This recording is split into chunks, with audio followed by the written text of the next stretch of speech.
شفاعت کا قرآنی تصور۔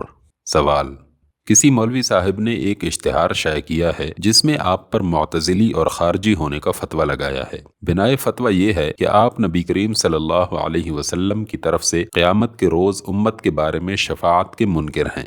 اس کا حوالہ ترجمان القرآن سے دیتے ہوئے آیت "جنگ کرو اہل کتاب میں سے ان لوگوں کے خلاف جو اللہ اور روز آخرت پر ایمان نہیں لاتے" کا تشریحی نوٹ کا دیا ہوا ہے۔ یہ نوٹ یوں ہے: وہاں کوئی سعی سفارش، کوئی فدیہ اور کسی بزرگ سے منتسب ہونا کام نہ آئے گا۔ اسی طرح تفہیمات میں سے بھی کوئی حوالہ اسی قسم کا اخذ کیا ہے۔ براہ کرم آپ بیان فرمائیں کہ اہل سنت کا عقیدہ شفاعت کے بارے میں کیا ہے؟ نبی صلی اللہ علیہ وسلم اپنی امت کی شفاعت کس حیثیت سے کریں گے؟ نیز آیا وہ ساری امت کی طرف سے شفیع ہوں گے؟ جواب: خدا ان لوگوں کو نیک ہدایت دے جو دوسروں کی طرف غلط باتیں منسوب کر کے ساری دنیا میں پھیلاتے ہیں اور ان کے اقوال کو ایسے معنی پہناتے ہیں جو قائل کے منشا کے خلاف ہوں۔ اگر الزام لگانے والے بزرگ کے دل میں خدا کا کچھ خوف ہوتا تو وہ اشتہار کی اشاعت سے پہلے مجھ سے لکھ کر پوچھ سکتے تھے کہ تیری ان عبارات کا منشا کیا ہے اور شفاعت کے بارے میں تیرا عقیدہ کیا ہے۔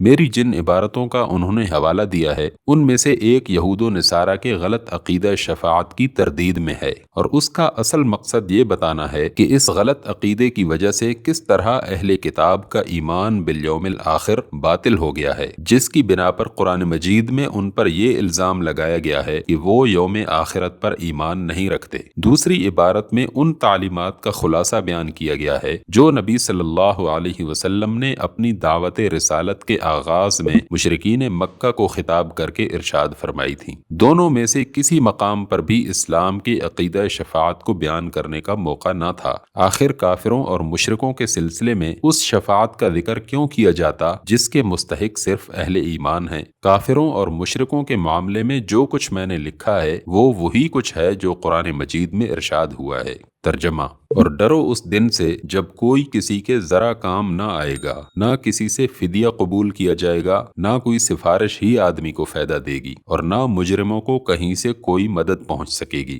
رہا اسلامی عقیدہ شفاعت تو وہ قرآن و حدیث کے روح سے یہ ہے کہ قیامت کے روز اللہ تعالیٰ کی عدالت میں شفاعت صرف وہ کر سکے گا جس کو اللہ تعالیٰ اجازت دے، اور صرف اسی شخص کے حق میں کر سکے گا جس کے لیے اللہ تعالیٰ اجازت دے۔ ملاحظہ ہو۔ ترجمہ: اس روز شفاعت کارگر نہ ہوگی الا یہ کہ رحمان کسی کو اس کی اجازت دے اور اس کی بات سننا پسند کرے۔ ترجمہ: کون ہے جو اس کی جناب میں اس کی اجازت کے بغیر سفارش کر سکے؟ اس قاعدے کے تحت نبی صلی اللہ علیہ وسلم آخرت میں یقیناً شفاعت فرمائیں گے، مگر یہ شفاعت اللہ کے اذن سے ہوگی اور ان اہل ایمان کے حق میں ہوگی جو اپنی حد وسع تک نیک عمل کرنے کی کوشش کے باوجود کچھ گناہوں میں آلودہ ہو گئے ہوں۔ جان بوجھ کر خیانتیں اور بدکاریاں کرنے والے اور کبھی خدا سے نہ ڈرنے والے لوگ حضور صلی اللہ علیہ وسلم کی شفاعت کے مستحق نہیں ہے۔ چنانچہ حدیث میں حضور صلی اللہ علیہ وسلم کا ایک طویل خطبہ مروی ہے جس میں آپ صلی اللہ علیہ وسلم جرم خیانت کی شدت بیان کرتے ہوئے فرماتے ہیں کہ قیامت کے روز یہ خائن لوگ اس حالت میں آئیں گے کہ ان کی گردن پر ان کا خیانت سے حاصل کیا ہوا مال لدا ہوگا، اور وہ مجھے پکاریں گے کہ یا رسول اللہ اغثنی، یا رسول اللہ میری مدد فرمائیے، مگر میں جواب دوں گا کہ میں تیرے لیے کچھ نہیں کر سکتا، میں نے تجھ تک خدا کا پیغام پہنچا دیا تھا۔